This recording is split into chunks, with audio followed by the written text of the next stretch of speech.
उपदेश खंड 3 क्रमशः धरती एक शैया है जल ही जीवन है अग्नि ज्योति है वायु प्राण है आसमान साजन है संयम भाई है दया बहन है सत्य पुत्र पुत्री है शांति पति पत्नी है अभय मित्र है त्याग ब्रह्म स्वरूप है सदाचार ब्रह्म रूप है। सर्वमांगलिक मंत्रोच्चारण। सर्वे भवन्तु सुखिनः सन्तु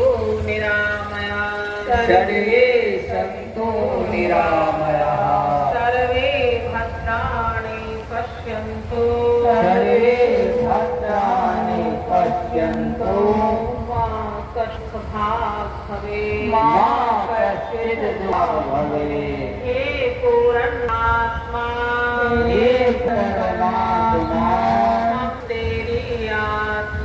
हम सब तेरी आत्मा विश्व बने धर्मात्मा बापों का हो आत्मा हे पूर्ण परमात्मा हम सब तेरी आत्मा प्रशांत जीवन दर्शनम प्रशांत जीवन दर्शनम प्रशांत जीवन दर्शनम प्रशांत जीवन दर्शनम प्रशांत जीवन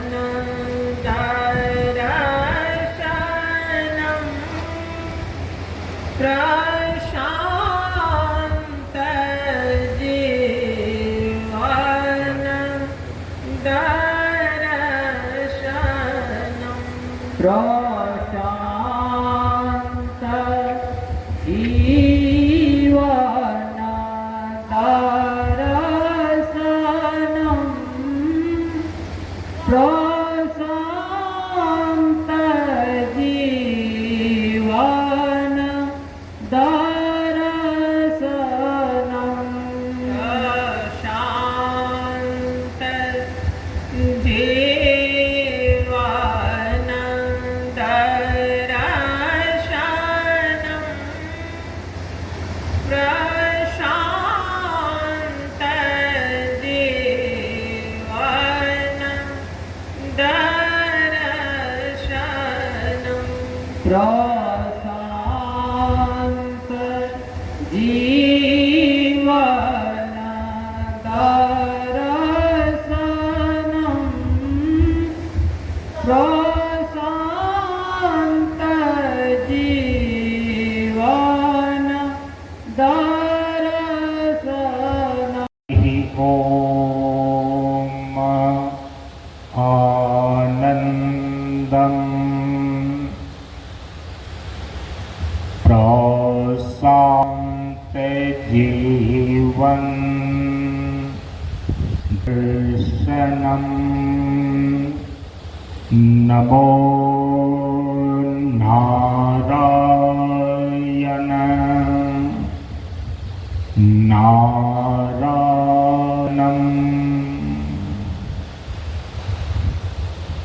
हम सभी लोग बिहार प्रांत के पूर्णिया जिला अंतर्गत पूर्णिया शहर पॉलिटेक्निक चौक के निकट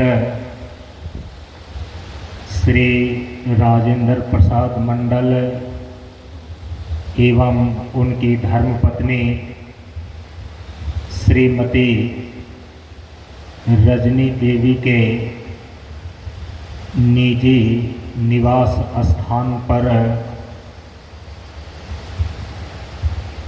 कालयुक्त संवत्सर सन 2025 ईस्वी के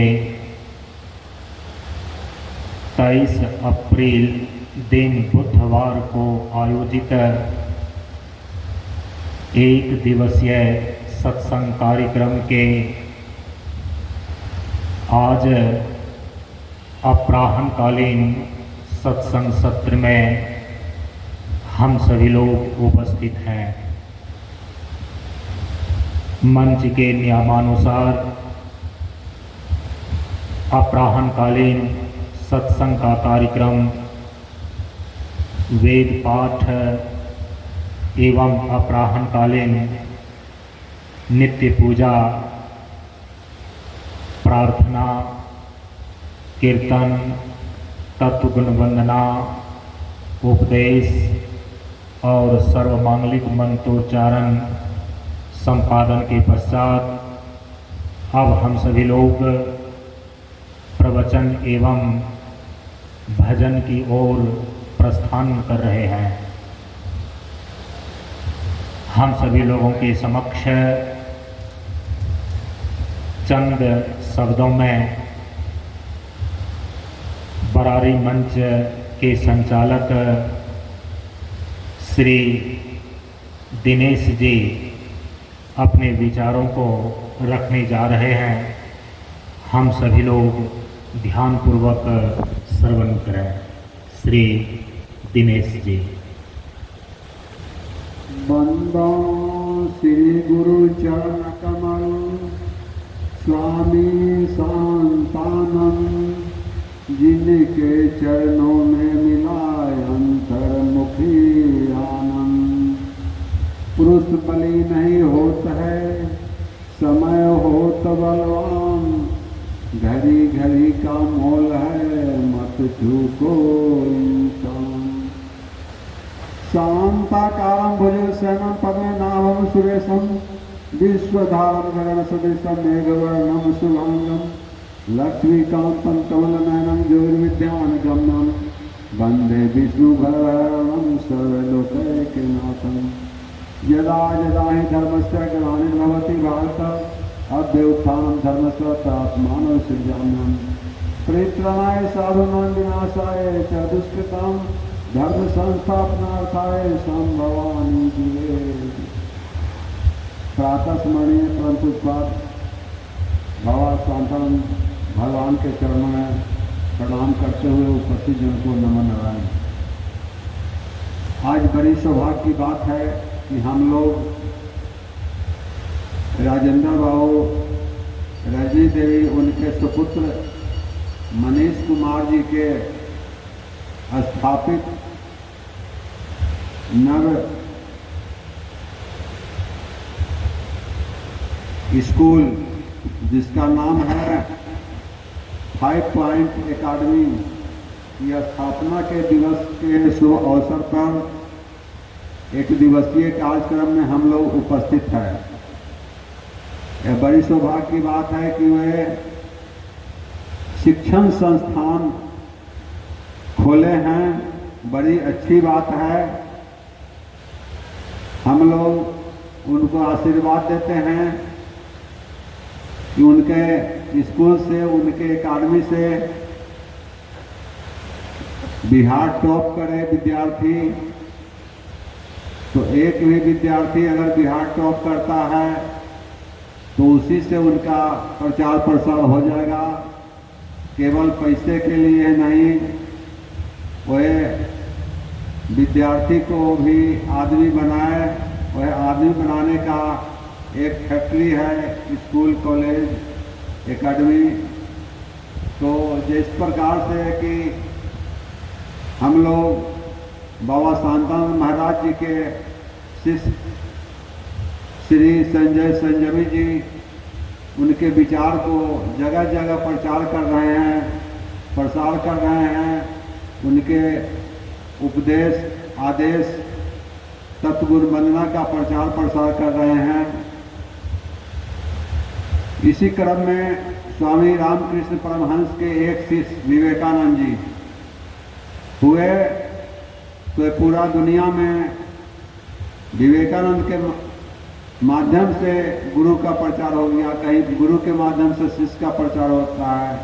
इसी तरह से हम चाहेंगे, उनको बोलेंगे कि आप अच्छी तरह से 5 पॉइंट एकेडमी को अच्छी तरह से संचालित करें, और एक भी विद्यार्थी आपका बिहार टॉप जिला टॉप करता है तो आपका साथ साथ विद्यार्थी के साथ साथ आपके एकेडमी का भी प्रचार प्रसार हो जाएगा। यह अच्छी बात है कि ज्ञान का प्रचार प्रसार के लिए एकेडमी खोल रहे हैं। उसी से स्कूल से एक पावर हाउस की तरह से प्रकाश चारों तरफ फैलेगा और नाम रोशन करेगा। सादा भोजन उच्च विचार, सात्विक भोजन स्वास्थ्य सुधार करना हमको बारंबार, प्रशांत जीवन बेड़ा पार। इन्हीं शब्दों के साथ मैं अपना वाणी को विराम देता हूँ। श्री सद्गुरु महाराज की जय। श्री सद्गुरु महाराज की जय। माइक कीजिए।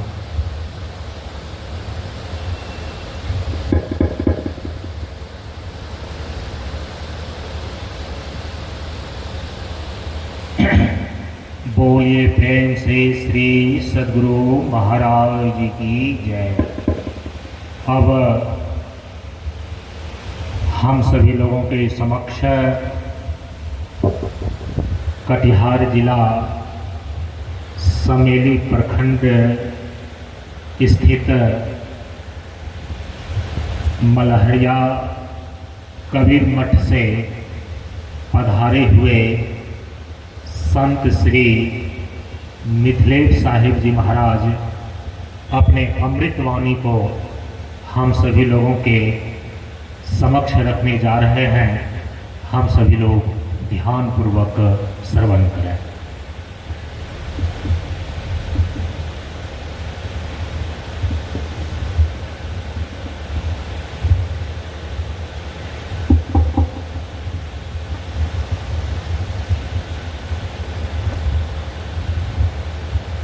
बोलिए सद्गुरु महाराज की जय।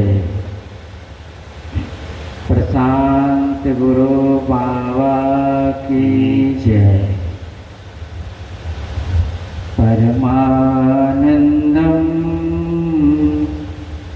परम सुखदम केवलम ज्ञानमूर्ति वन्दातीतं गगनसदृशं तत्त्वमस्यादिलक्ष्यम् एकं नित्यं विमलमचलं सर्वदि साक्षिभूतं भवातीतं त्रिगुणरहितं सद्गुरुतं नमामि। सद्गुरुतं नमामि। परम आदरणीय गुरुजन, संतगण, भक्तिमती मातव, प्रिय आत्मन, बड़े सौभाग्य की बात है आज हम सभी लोग राजेंद्र जी के दरवाजे पर उपस्थित होकर के इस ज्ञान गंगा में गोता लगा रहे हैं। अभी हम सभी लोग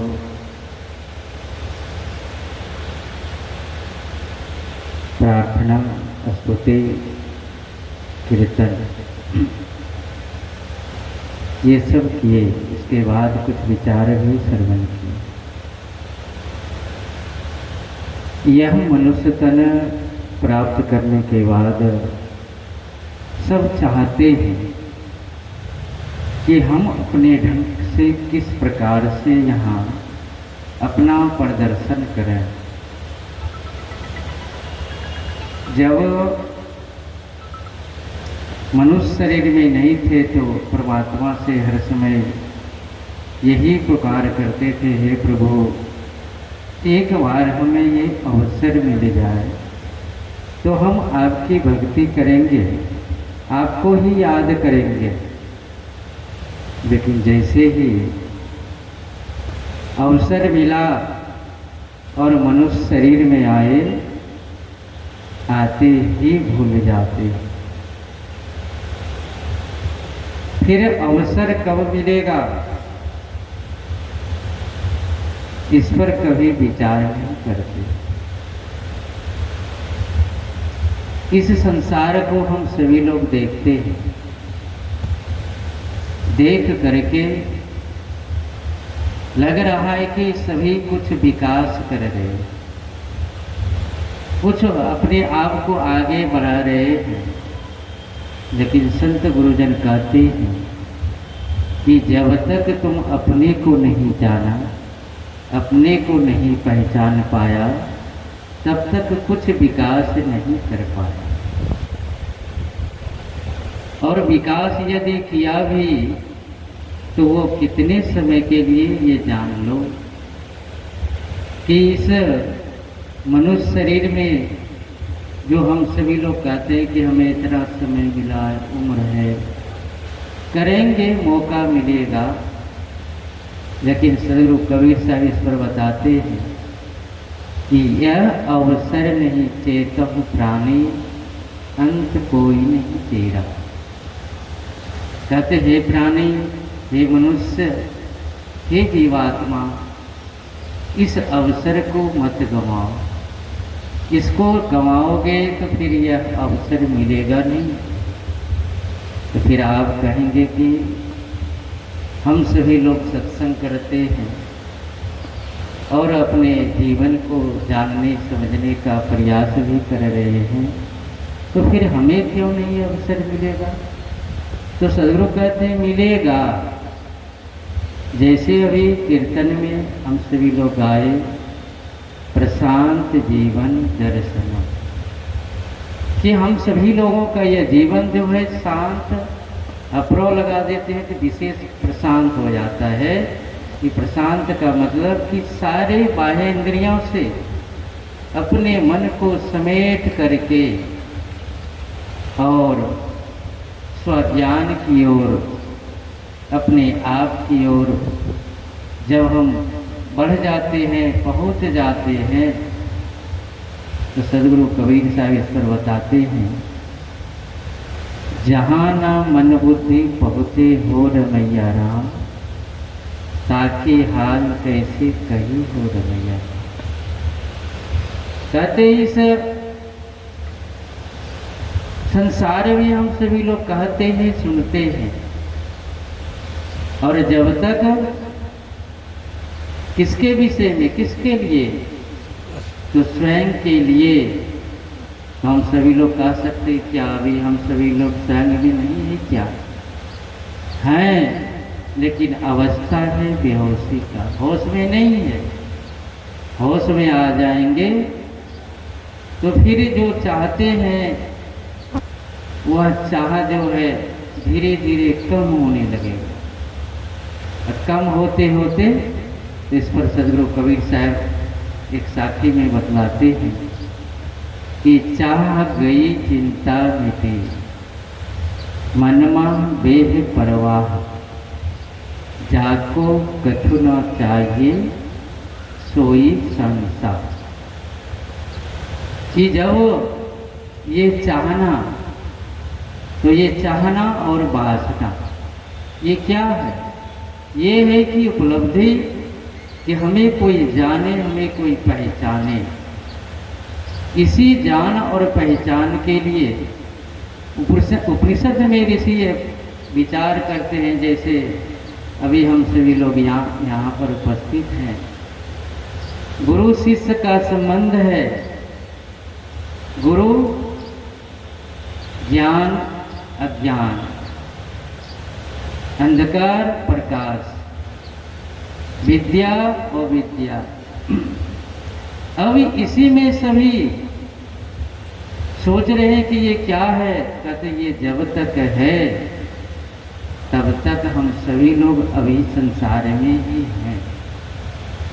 ये जब मिट जाए तो समझ लो कि हम कुछ पहुंच रहे हैं। तो क्या? तो हम सभी लोग रोज तत्व गुण वंदना का क्या करते हैं? पाठ करते हैं कि वह जो पांचों तत्वों से हम सभी लोगों का ये मनुष्य शरीर है और इसी में हम सभी लोग हैं, इस घर में, इस पिंजरा में। इसी के बोध के लिए ये सत्संग है, यह अवसर है और इसी को शुभ कहा गया है, सौभाग्य कहा गया है कि जब इसको जाने और पहचाने तभी। तो कहते कि ये तुरंत संभव नहीं है, इसके लिए निरंतर अभ्यास करना पड़ता है। क्यों? क्योंकि यह जीव ना जाने कितने जन्मों तक भटकते भटकते मनुष्य शरीर में, इसलिए याद नहीं हो पाता है। हम सभी लोगों के पास निकट है श्वास। श्वास से पूछा जाए किसी से कि क्या आप याद रख सकते हैं श्वास को? कभी पता नहीं चलता, ये तो कब है, कब आया, कब गया। ये निर्धारित है। यदि किसी से पूछा जाए कि आप इस श्वास को 24 घंटे में कितने बार लेते हैं और छोड़ते हैं, कहते पता नहीं। इसको थोड़े कोई याद रखता है। ये है हम सभी लोगों के अंदर प्राण शक्ति और उसी का ये क्या है? तो वाहन सवारी। प्राण जो है हम सभी लोगों के अंदर जो शक्ति भरते हैं इसी श्वास के माध्यम से। इसीलिए प्राणायाम बताया जाता है कि प्राणायाम के द्वारा प्राण का आयाम मतलब आदान और प्रदान, मतलब जाना, अंदर आना और बाहर जाना। इस पर जब धीरे धीरे हम अपने आप को केंद्रित करते हैं, जो वास्तविक केंद्र है वहाँ तक पहुँच जाते हैं। तो वास्तविक केंद्र आत्मा तक, इसको चेतन कहते हैं। और इसी चेतन आत्मा के साथ जब हम एक हो जाते हैं तो फिर कहते हैं कि अंत मति सो गति। अंत अवस्था में जब हम शरीर से यह प्राण छोड़ने लगते हैं तो होश में आ जाते हैं। और जब होश में आते हैं तो पता लग जाता है कि हम शरीर छोड़ रहे हैं या नहीं छोड़ रहे हैं। जिस व्यक्ति के पास ये अभ्यास नहीं है, जैसे अभी हम सभी लोग यहाँ बैठे हुए हैं, अभी पूजा पाठ किया गया कि भाई इसके द्वारा क्या होगा कि विद्या का संसार होगा। विद्यार्थी लोग यहाँ आएंगे और पढ़ेंगे, जानकारी लेंगे। वो विद्या हम सभी लोग देखते हैं तो कहते हैं विद्या की देवी सरस्वती माता। अब सरस्वती माता विद्या की देवी है, लेकिन विराजमान कहाँ पर है इस पर कभी कोई ध्यान नहीं दे। वो विराजमान है हंस के ऊपर। हंस किसका प्रतीक है? हंस है विवेक का प्रतीक। कि विद्या ग्रहण करते हैं, अब किस रूप में करते हैं इस पर यदि समझ जाए, कहते वो हंस, हंस मतलब विवेक के द्वारा। फिर हाथ में क्या है? तो वीणा। वीणा का मतलब मधुर। अब वो क्या है मधुरता? कि जीवन में जब हम आत्मा के साथ जुटेंगे तभी हम मधुर हो पाएंगे, नहीं तो नहीं। क्योंकि वह शक्ति जो है हम सभी लोगों के साथ वहीं से संचारित होता है। ये सारी इंद्रियां, सारे मन बुद्धि वहीं से काम करते हैं, लेकिन उसी को सभी लोग भूल गए। इसलिए उसी भूल को मिटाने के लिए, दूर करने के लिए ये आध्यात्मिक विद्यालय, जहाँ अभी हम सभी लोग उपस्थित हैं, और इस पर यदि बहुत गहन विचार किया जाए, समझ में आ जाए, तो लोग इसको गंवा रहे कैसे, तो कहते हैं कि पता नहीं चल रहा है कि हम क्या कर रहे हैं। एक किसान अपने खेत में खेती करते थे, नित्यदिन खेत जाते थे, आते थे। जब कुछ फसल बड़ा हो गया तो सभी लोग जानते हैं कि वहाँ पशु पक्षियों का ज़्यादा वो हो जाता है, नुकसान करते हैं। तो सोचा किसान ने कि आप यहाँ क्या करेंगे, तो देहात में होता है कि वो मचान बनाते हैं बड़ा, और मचान पर बैठ जाते हैं और वहीं से देख रेख करते हैं कि हमारे फसल में कोई आए ना जाए। तो वो वहाँ से देखते हैं, तो देखते हैं कि बहुत से पक्षी आते हैं और उनके फसल को नुकसान करते हैं। तो वो क्या किए कि मिट्टी का छोटा छोटा गोली बना लिए, और उसको गुलेल कहा जाता है, गुलेल में उसको फंसाते और चिड़ैया को भगाते हैं, पक्षी को भगाते भगाते भगाते 1 महीना बीत गया। एक दिन उसी दरमियान में किसान जाते हैं, नदी का किनारा था, और फिर वो मिट्टी का गोली बनाने के लिए जाते हैं, उस किनारे पर मिट्टी खोदते हैं। खोदने के दरमियान में एक मिल जाता है कलसी घड़ा। अब उस कलसी घड़ा में गोल गोल बहुत से रत्न भरा हुआ था, और वो रत्न था हीरा। अब हीरा देखने में तो कोयले के समान, कोई तो देखा नहीं। अब वो सोचा कि चलो ये क्या है, खोदते हैं, निकालते हैं, तो देखते हैं कि गोली गुल्ली है, और देख करके वो खुशी हो जाते हैं कि रोज बनाना पड़ता है। अब हमें 1 महीने तक इस मिट्टी का गोली नहीं बनाना पड़ेगा, और वो उसको उठा कर ले जाते, मचान पर रख देते, और जब पक्षी आते तो उसी गोली से उसको मार करके भगाते। अब भगाते तो बगल में नदी, अब मारते थे वो गुलेल से, और जाकर के वो गोली नदी में गिर जाते थे, पक्षी वहाँ से भाग। अब वहाँ से भागते थे, भागते भागते संयोग से उसी होकर के एक जौहरी गुजर रहे थे। अब वो जा रहे थे तो उसके, जैसे अभी गर्मी का समय है, तो उन्होंने देखा कि भाई देखता हूँ कि एक मचान है, यहाँ कोई बैठा हुआ है, जरूर उसके पास पानी का व्यवस्था हो। अब उस किसान के पास जाते हैं, कहते हैं कि भाई थोड़ा सा पानी है, बहुत प्यास है मुझे, थोड़ा सा पानी पिला दो। तो कहा कि ठीक है बैठिए।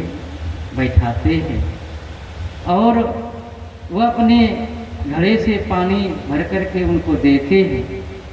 तो फिर कहते हैं कि इस घड़े से पानी नहीं दिए, इससे दिए।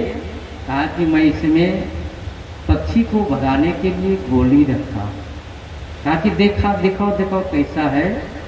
जैसे वो दिखाते हैं, तो वह जब जौहरी था, उन्होंने देखा, कहा कि अरे कितना था यह। कहा कि अरे कितना, इसी नदी के किनारे मैं मिट्टी खोदने के लिए गया था, और उसी में ये हमें मिल गया, और मैं इसी गोली से पक्षी को भगाते भगाते अब हमारे पास 2-4 बचा हुआ है। अब वह जौहरी पानी पीते हैं, वह तरसने लगते हैं कि ये किसान जिस फसल के लिए 6 महीने से मेहनत किया, और ये रक्षा कर रहे हैं, इस गोली को फेंक रहे हैं, और इसके पास कितना धन था इसको यह मालूम नहीं। कि हम कितना इसको फेंक रहे हैं। अब वो कहते कि देखो, दे दो हमें, एक एक गोली का कीमत 5-5 लाख रुपया है। ये तुम्हारे पास 10 बचा हुआ है, 50 लाख होगा, दे दो। अब किसान कहा कि हमें क्या पता कि ये क्या है या नहीं है।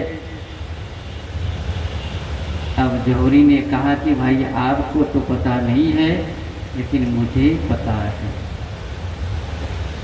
आप लोग कह सकते हैं कि हम सभी लोग सत्संग में उपस्थित हैं। संत गुरुजन इस संसार में आते हैं और आकर के हम सभी लोगों के पास जो मूल्य चीज है उसको बताते। क्या है मूल्य? तो हम सभी लोग जो श्वास लेते हैं, इस श्वास को कितना हम लोग पार थे पता नहीं चला, लेकिन जब संत गुरुजन आते हैं इसके रहस्य को, इसकी स्थिति को, इसके गुण को, इसके वैल्यू को बताते हैं, पता चलता है कि मैंने तो अपने जीवन को यों ही फूक दिया, यों ही संसार में बर्बाद कर दिया। और कहते हैं कि नहीं, इसलिए कहावत है, अब पछतायत क्या हुआ जब चिड़ियाँ चुग गई खेत। कि जब अवसर मिले, मौका मिले, समय मिले, तो यही अवसर है, यही मौका है। इसमें जो आते हैं, इसलिए इसका नाम है गंगा ज्ञान, ज्ञान गंगा। कि ज्ञान के द्वारा हमें अंदर और बाहर दोनों स्थिति में हमें पवित्र कर देते हैं, बाहर से भी और अंदर से भी। गंगा नदी में जाएंगे तो फिर बाहर से शरीर पवित्र हो जाते हैं, लेकिन अंदर से नहीं। लेकिन इस नदी में, इस गंगा में गोता लगाने के बाद अंदर बाहर दोनों पवित्र। इसलिए इस पवित्रता को जीवन में धारण करने के लिए संत गुरुजनों ने इस तरह का आयोजन शुरू किया। आज हम सभी लोग उन्हीं की वाणी पर विचार करते हैं, सोचते हैं, समझते हैं और बतलाते भी हैं।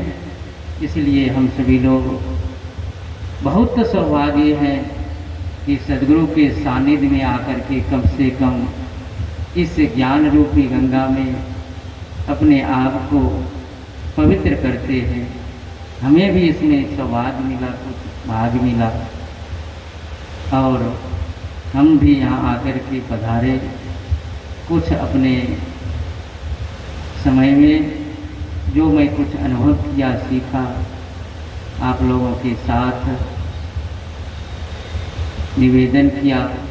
अब इस पर विचार करके इसको यदि कुछ धारण करेंगे, सद्गुरु कबीर साहब इस पर बताते हैं, करहूँ विचार जो सब दुख जाई, परिहरि झूठा केर सगाई। कि जब हम कुछ विचार करेंगे तो जरूर न जरूर कुछ मिलेगा। इसलिए अब मैं अपने वाणी को यहीं पर विराम दे रहा हूँ। बोलिए सद्गुरु देव की जय।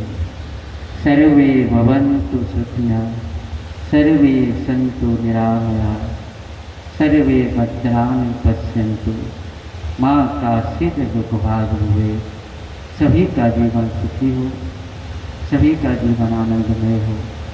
इसी शुभकामना के साथ, शुभ भावना के साथ मैं अपनी वाणी को विराम दे रहा हूँ। बोलिए सद्गुरु देव की जय। अब हम सभी लोगों के समक्ष बड़े सौभाग्य की बात है कि इसी पूर्णिया शहर के निवासी एवं संत मत के एक सुविज्ञ लेखक, साधक एवं निष्ठावान सत्संगी के रूप में प्रसिद्ध हमारे श्री सिया रामानंद बाबा पधारे हुए हैं। हम सभी लोग उनके मुखार बिंद से अमृतवाणी का श्रवण ध्यानपूर्वक करें। अखिलमण्डलाकारं व्याप्तेन चराचरं तत्पदं दर्शितमेन तस्मै श्री गुरुवे नमः। मेरा मुझ में कुछ है, सब कुछ है गुरु तो रे, तेरा तुझको सौंपता क्या लगते हैं मोरे।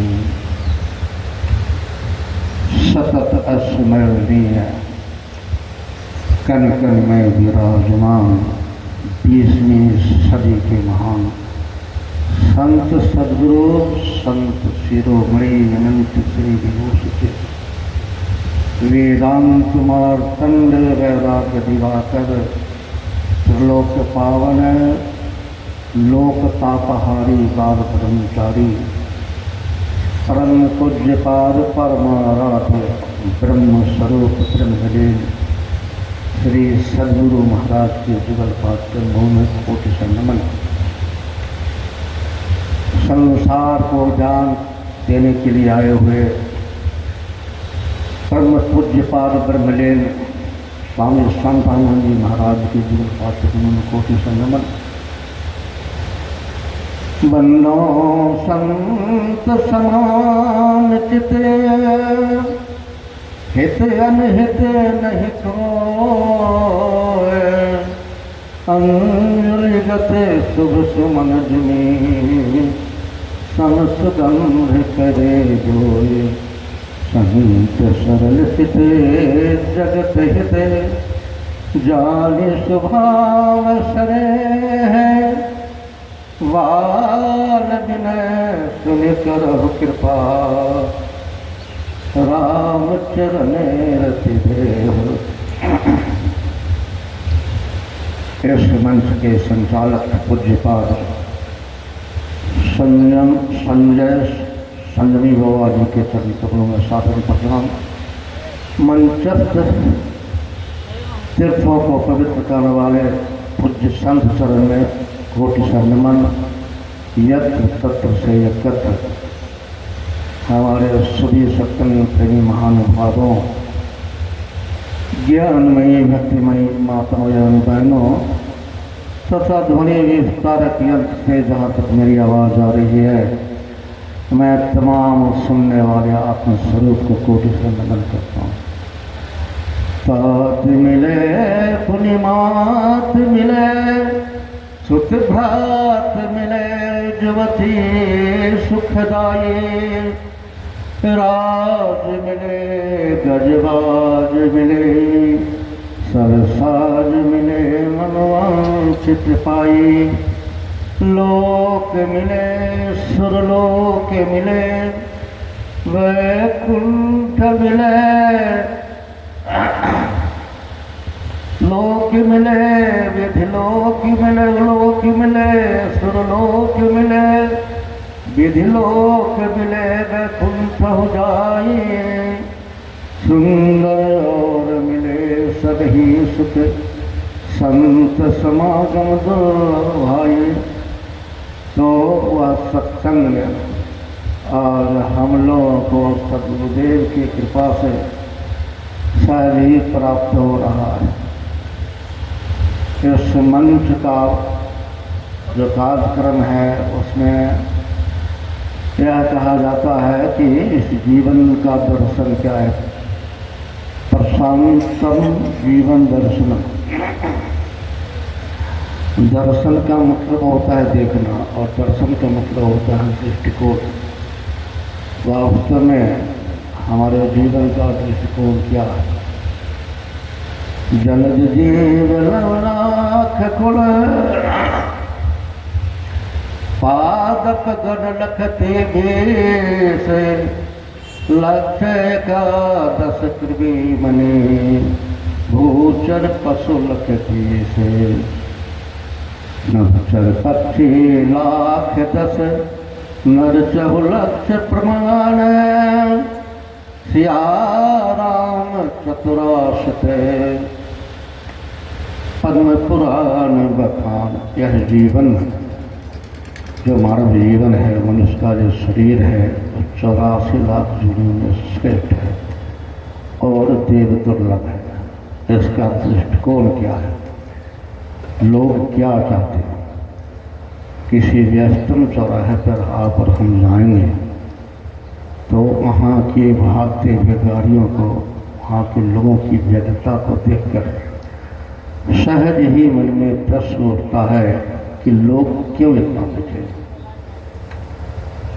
और किसी से पूछिए तो चंद किस्म की बातें लोग बताते हैं। समाज रूप में यही कहा जा सकता है कि जीवन का एकमात्र लक्ष्य मानव जीवन का, कि तमाम जीवों के जीवन का लक्ष्य जो है वह सुख है, और सुख वह है जो सुख लगकर नहीं छूटे। संसार के विषयों में जो सुख है वह सुख कालांतर में दुख में बदल जाता है। ऐसा प्राय सब किसी को अनुभव है।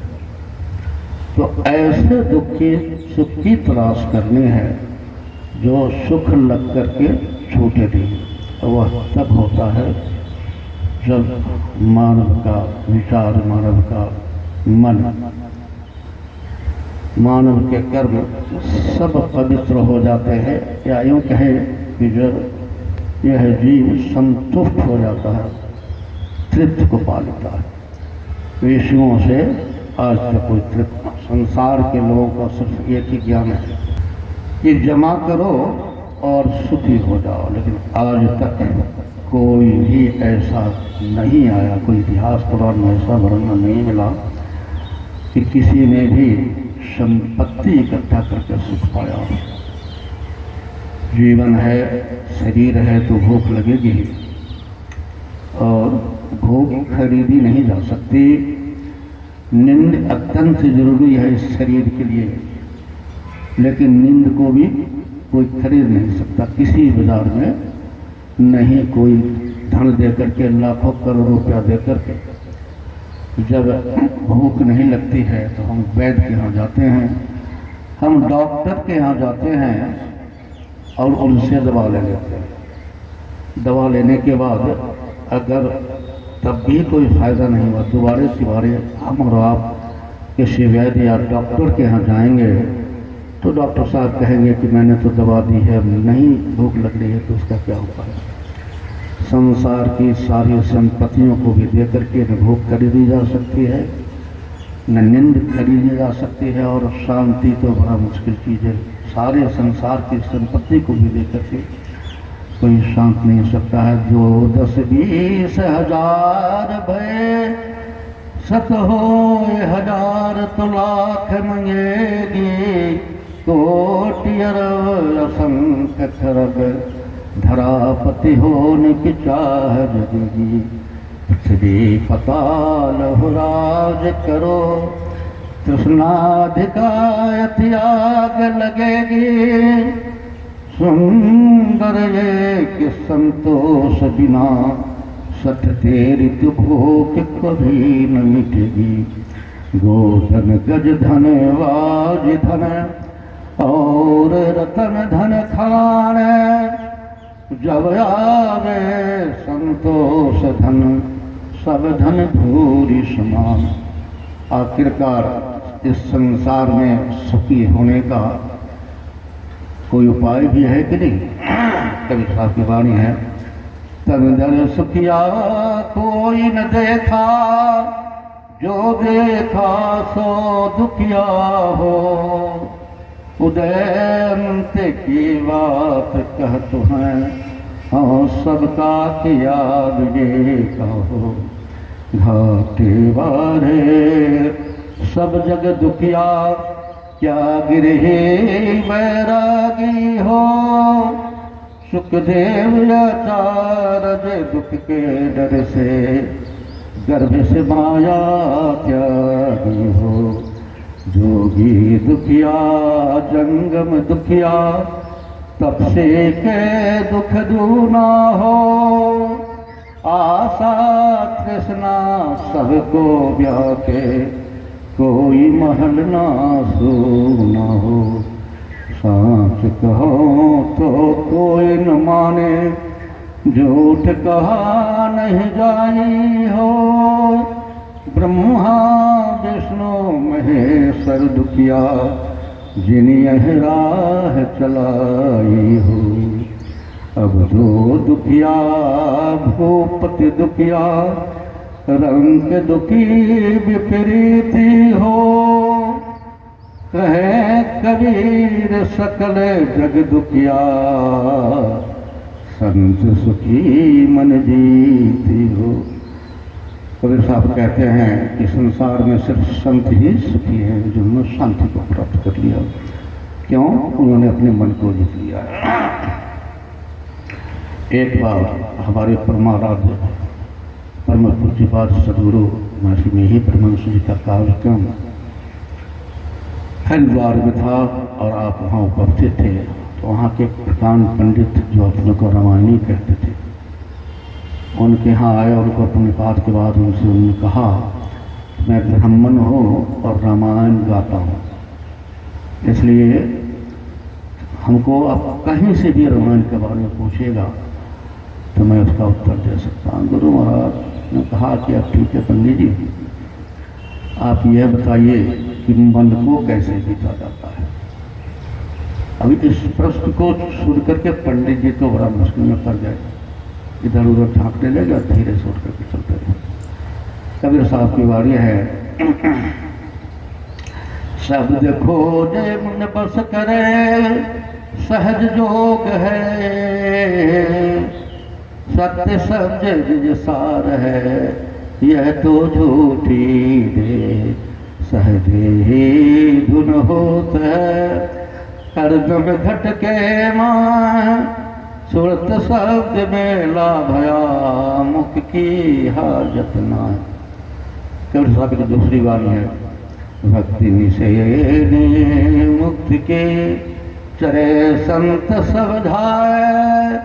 जिन जिन मन आलस किया, जन्म जन्म पछताए। और वो ये बताते हैं कि भक्ति जो है, जो शब्द की व्यक्ति करता है, वास्तव में ईश्वर के सर्व के बारे में कबीर साहब की वाणी है कि बाबा अगम अगोचर कैसा, तातो ताते कहो समझाइए ऐसा। ज्योति से सो तो है नहीं है, सो कहा न जाई। सैना बहना कहीं समझाऊं, गूंगे का दुर्भाई। दृष्टि न दी से मुष्टि न आवे, विन से नहीं न्यारा। ऐसा ज्ञान कथा गुरु मेरे, पंडित करो विचारा। बिन देखे प्रतीत न आवे, कहे न कोई पतियाना। समझा हो तो शब्द चिन्ह अचरत हो जाओ। अगर ज्ञान है तो शब्द की पहचान कीजिए। शब्द शब्द में भेद है, शब्द शब्द में भाव। कबीरा शब्द सोई बंदिए, जो मुक्ति बतावे दाव। उस शब्द की वंदना कीजिए, उस शब्द को ध्यान कीजिए जिस शब्द से जीव मुक्ति को प्राप्त हो जाता है। कोई ध्यावे निराकार को, कोई ध्यावे साकारा। वह दो इन दो से न्यारा, जाने जानन हारा। काजी कथे कितेव कुरारा, पंडित वेद पुराना। वह अक्षरे तो लखा न जाई, मात्रा लगे न काना। ये बहुत मार्मिक बात कहते हैं। पढ़ना सुनना कहना गुनना, बहु चतुराई भी ना। कह कबीर सो सो परे न परले नाम भगति जिन चिन्हा। भक्ति में जिन्होंने नाम की पहचान कर ली है उनका प्रलय नहीं होता। कहने का मतलब कि उनका जन्म ही नहीं होगा, वो मुक्त हो जाते हैं, आवागमन के चक्कर से मुक्त हो जाते हैं। तो यह कहा गया। अब उसके लिए जो साधन है वह है भक्ति। तो भक्ति भज धातु में कितने प्रत्यय लगा करके बनती है, भक्त शब्द बनता है, जिसका अर्थ होता है सेवा। तो सेवा, परमात्मा हमारे आराध्य हैं, परमात्मा हमारे, उनकी ही हम भक्ति करते हैं। पहले परमात्मा के स्वरूप को जानना पड़ेगा। कबीर साहब, गुरु नानक साहब, तुलसीदास जी महाराज कहते हैं कि राम अतर्क बुद्धि मन वाणी, एक अनीह अरूप अनामा अज सज्जानन पठान। तो जो एक है, एक कहते हैं जिसके समान दूसरा कोई नहीं हो, जिसको रूप नहीं है, जो इच्छा रहित है और जिसका नाम नहीं है, उसकी कौन सी सेवा की जाएगी। तब उसकी भक्ति कैसे हो। भक्ति की दूसरी परिभाषा है भजनम भक्ति भज सेवायाम सबक्ति। तो उसके गुण का गान करना चाहिए, इसलिए कि जिसने हमको सब कुछ दिया है, अगर उसका हम नाम भी नहीं रखे, उसकी विद्यावली भी नहीं आए, तो क्या कहा जाएगा हमको। हमको कहा जाएगा कि हम परमात्मा के प्रति श्रद्धा नहीं रखते हैं। जो श्रद्धा नहीं रखता है उसको ज्ञान नहीं होता है।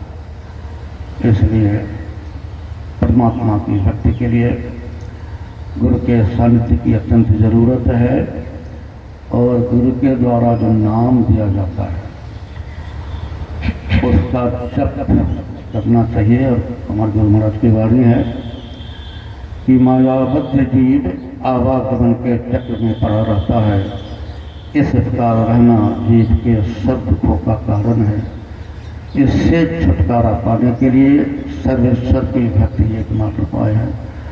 मानस जप, मानस ध्यान, दृष्टि साधन और सुरत शब्द जो द्वारा सर्वेश्वर की भक्ति करके अंधकार, प्रकाश और शब्द के प्रकृति तीनों पद्धों से पार जाना और सर्वेश्वर से एकता का ज्ञान प्राप्त करके मोक्ष पाने का अनुस्मरण करना। शब्द बोलता दो प्रकार के होते हैं। शब्द नाम ही शब्द के ही अंदर आता है। एक होता है वर्णात्मक और दूसरा होता है जडात्मक। मूल से ही होते हैं, सुनने में आता है, इसलिए इसको शब्दात्मक कहते हैं। उसकी समझ बहुत गहरी है। तुलसीदास जी महाराज कहते हैं 14 चारों अष्टदश रस समझब भरपूर, नाम भेद जाने बिना सकल समझ वह धूर। भेद जाय विद नाम में बिन गुरु जानन कोय, तुलसी कहे विनीत बरे जो विरंच शिव होय। वर्णात्मक नाम का उद्गम नाभि से है। नाभि मध्य वाणी परा ये पसंती सुख, कंठ मध्यमा जानिए कहूँ वह प्रेम। तो और दूसरा जो शब्द होता है वह ब्रह्मांड में होता है। हमारा शरीर दोनों दो भागों में विभक्त है। आज्ञा चक्र इसके नीचे का भाग जो है वो पिंड है और आज्ञा चक्र के ऊपर का भाग जो है वह ब्रह्मांड है। तो इसलिए इन शब्दों की समझ जरूरी है। तुलसीदास जी महाराज कहते हैं वेद जाहि विद नाम में बिन गुरु जानन कोय, तुलसी कहे विनीत बरे जो विरंच शिव होय। शब्दात्मक वर्णात्मक ध्वन्यात्मक विधितेन त्रिविध शब्द अनुभव अगम, तुलसी कहीं प्रवीण। अब मैं अपनी वाणी को विराम देता हूँ, समय अभाव है। और परम पूज्यपाद स्वामी संतानंद महाराज के चरणों में कोटि सम्मान करता हूँ। उनके जितने भी शिष्य अधिकारी गण हैं जो उनकी मिशन को पूरा करने के लिए जीवन प्राणापन से समर्पित है, उनके चरणों में कोटि शत प्रणाम करता हूँ। बोलिए श्री सद्गुरु महाराज की जय। श्री सद्गुरु महाराज जी की जय।